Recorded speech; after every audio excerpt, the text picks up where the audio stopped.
Okay, so in construction, simple enough. These are the three things you're gonna need when it comes down to it: your knob, your rope, your contact juggling ball, and a knife. Excuse me. I've already made my incisions. Probably don't want them to be very big, just because while you're spinning they could come off, and that's not what we want, because that's dangerous. Okay. So what you're gonna do, I guess you could do either first theoretically, but yeah, I'll just show you. It's gonna start off with a tiny hole in here, a really small hole, because it's gonna have a nail. Basically, just stick it in that hole and turn it. The more times you turn it, the more you will cut out. Let me get a bag.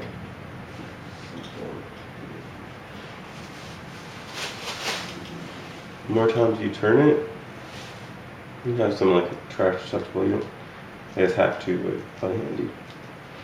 The more times you turn it, the more it will grind out that part. You start to see things popping out and whatnot. But ultimately, what you want to end up with is a hole big enough to fit something through, to fit rope through, your rope that you're going to use. You're going to cut about, let's see, I don't have any measuring tape, but you're going to cut about 22 inches to 24 inches, because about an inch of both of them is going to be used for knot.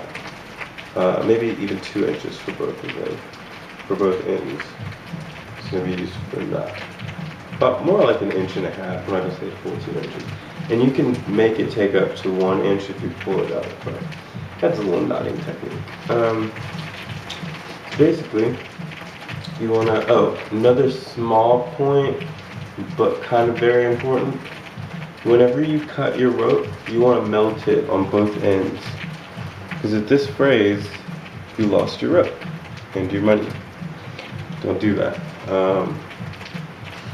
So in order to get this through here, if it doesn't just slide in there, you can just take your knife, which has already been in the hole, and basically stick it in there and go in with the knife.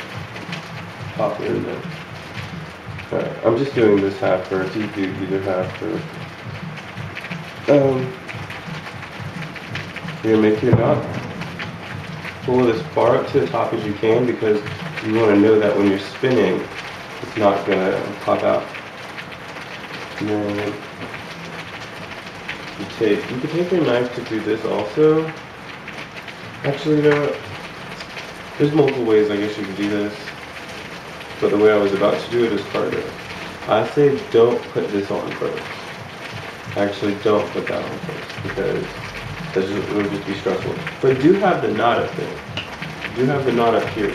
What you're going to do, you're going to feed this through your incision. And stick it in there. Actually, you can do the same technique. Like lay it on the knife. And the knife's already been through, so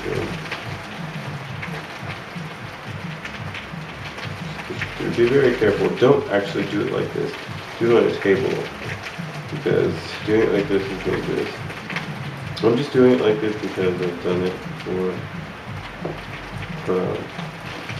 You have it read through like that. Still got a tiny incision, still very small. But you're gonna pull it. You have to pull really hard. But if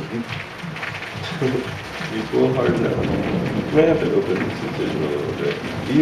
You want to have as tiny a hole as possible on both ends.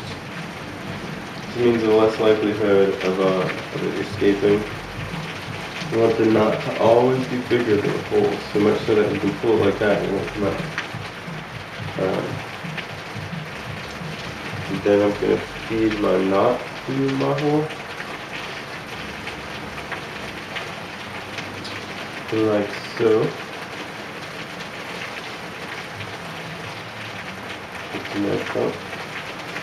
Now, This is my other one. As you can see, this is a little bit longer. I cut it to be longer just because, you know, I don't want to take the risk, you know what I mean? So, from that point, what you're going to do is, you just want to make sure they're as even as possible. If you don't have the first one to begin with, then this will be your starter. So however long this is, you want to cut this rope, the other rope, a little bit longer. Just for safety measures, just so you don't run out in your lap.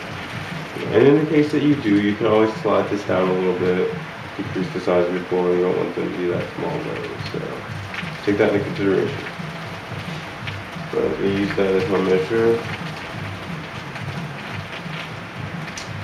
Much better to have access rope than it is to have not enough rope.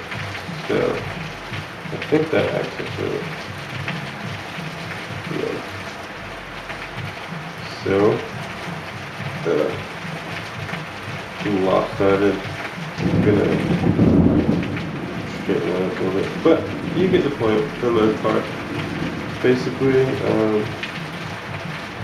just remember to pull far up, pull harder, make sure it won't slide out.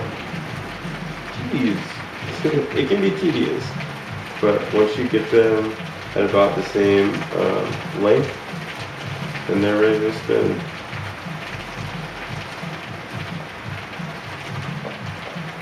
There we go. You can just cut off that excess later, but they're ready to spin. They're not going to pop out if you made that small enough incision. Just make sure your incision is big. But there you have it. How's that going to look for? You have all these colors to choose from. You have all these balls. I say utilize it. But I hope you guys enjoyed that. Hope that was helpful. Have a good one.